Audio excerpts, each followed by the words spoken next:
My brother attacked me and my parents kicked him out. This actually just happened and I'm still in shock, but I need to talk about it. My brother has this new GF and ever since they started dating he has been different. He has nothing to do with my family unless it benefits him, and he acts like he's better than everyone even though his GF is literal trash and not a good person. Tonight at dinner we were all sitting at the kitchen's island talking and cracking jokes.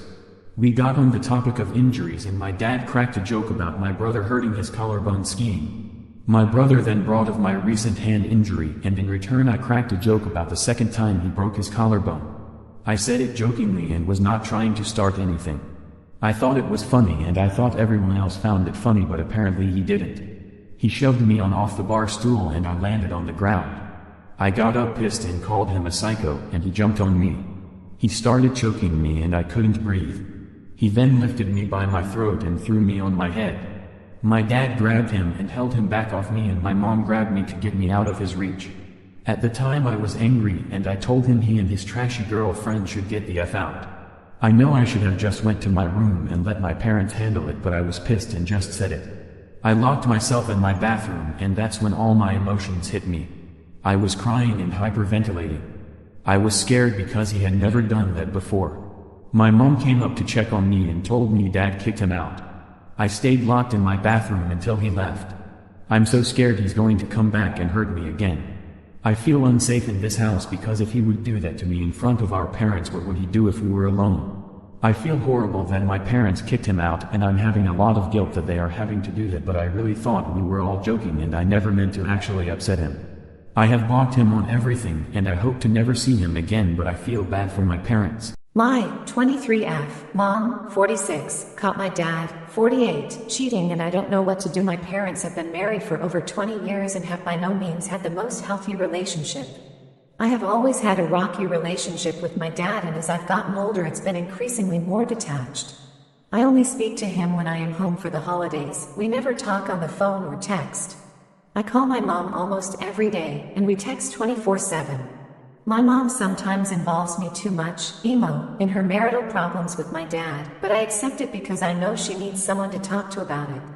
For the past few months my mom has been mentioning that my dad seems really weird and even more detached/aloof than usual. I have suspected him cheating in the past, and I wouldn't be surprised if he had. Tonight though my mom sounded really freaked out on the phone and told me that she has a really weird feeling and she needs to go find where he is. He claimed he was watching some sports game with his friend after work, but wouldn't answer her texts or calls. She drove to one of his work sites and found him in his truck with a random woman on top of him. She sent me a video she took screaming at him from outside his car, and a few minutes later called me and through words I heard her throwing up profusely. I am so freaked out and I literally have no idea what to do right now. I'm scared something really bad is going to happen. I live on the other side of the country and feel completely helpless. I'm the asshole for break a bottle and don't want to pay. Today I, M14, did something stupid, in which I don't think I was the idiot in the story. In this case, I broke the bottle of the girl who sits behind me in class. Let me explain. I leave the backpack on my back, because I don't like leaving it on the floor, and I also don't carry a pencil case, so consequently my pens, pencils, etc. stay in the backpack. I went to get a pen and the girl's bottle was on her desk. With that my elbow hit her bottle, falling to the floor and accidentally breaking it. Maybe I ignored the situation a little, because I was desperate, but I still apologized. A while later the girl taps my shoulder twice and simply says the exact phrase 50 Brazilian "E acha okay?" At first I thought it was absurd, but I didn't want to cause confusion so I didn't even question it. I just said it with a simple thumbs up and said okay. A little while later, towards the end of the class, she taps my shoulder again and says I want the money by next week. I mentioned what happened to some friends and they thought it was a bit strange that she asked for money instead of a new bottle. I soon came to the conclusion, I'm not going to pay her anything. If she wants I can even give her another bottle, but not the money because the bottle wasn't from any brand, it was just a generic plastic bottle.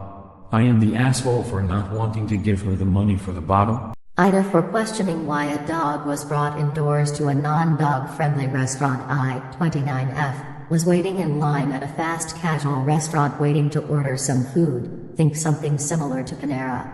The lady in line behind me brought in their golden retriever. There were probably 4 other customers ahead of me. There is no patio at the restaurant and clear signage on the door: service dogs only, no pets. I know this wasn't a service dog because it started sniffing everything around it, including me, and the owner didn't try to say it was. I pulled out my earbuds and asked if she missed the sign that said no pets. She tells me she isn't eating here and planned to be in and out. I told her that didn't matter. This place doesn't allow pets, and told her she should leave. She responds that she didn't think it would bother anyone. I tell her it's disgusting to have her dog in the restaurant and it is bothering me. Right then another customer gets in line behind us and starts praising the dog and petting it. The dog owner makes a comment to me: see people like him. I respond back with, so if you want to show off your dog, find somewhere else to do it.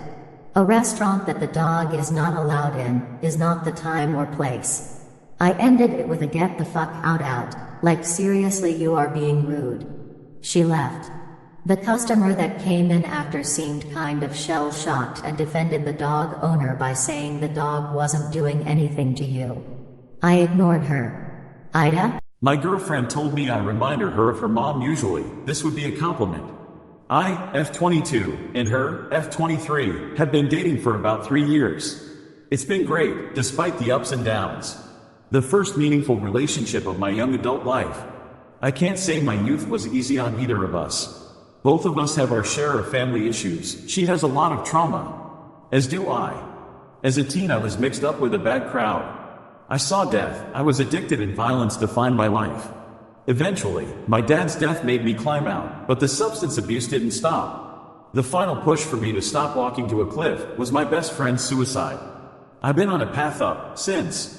I left my shitty home city and began to work on myself. Put the shit behind me. I met her, and it was great. She came in at the right time. I had finally grown strong on my own feet, and I was ready for something real. But, as time went on, I suppose I became more honest about my past.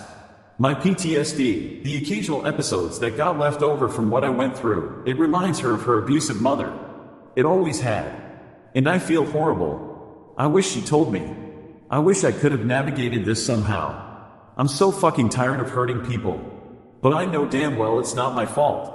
It's neither of ours, really. But I'm just sad. I feel this is where our paths might diverge soon. Update. Whipdev, I asked my in-laws to return my children's toys. I have to say that I was surprised at the number of people who said I was not the asshole. It really made us feel better, and thank you guys for giving us advice on what to do next. We spoke to my mother and father-in-law, and husband told them he didn't like that they were too afraid to say anything. Mother-in-law said that she was afraid since sister-in-law is very quick to go no contact with people. She seems to get sick of people in her life easily and cuts them out when she gets offended. Mother-in-law is afraid to not see her grandchildren.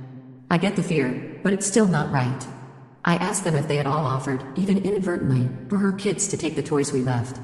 They said definitely not. I believe them. My husband called my brother-in-law and said, thanks to those who suggested this, hey, we were just over at mom and dad's and there seems to have been some confusion. Our kiddos left some toys there to store and for all the grandkids to share, and I think your wife thought we wanted to get rid of them.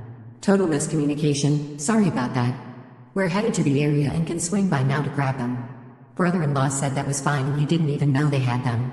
So he swung by, he found them and helped us pack them all in the trunk. Sister-in-law was getting ready and came out as we were packing up. Her face got red, and she turned around and went back in the house. We stood out for a while talking to brother-in-law until he checked his phone. He said he had to get inside and he went in to talk to his wife. We could hear through the walls that she was yelling and crying.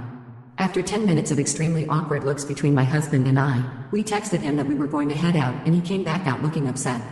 He said his wife was crying inside and that she kept trying to go back and forth with why she had the toys and he was confused.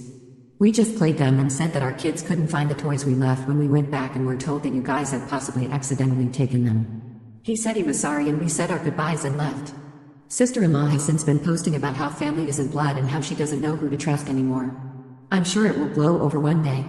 We also spoke with our children about how kind they were to want to share with their cousins.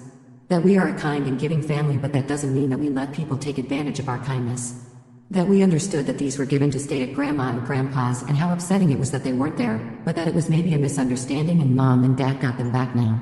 I think they are too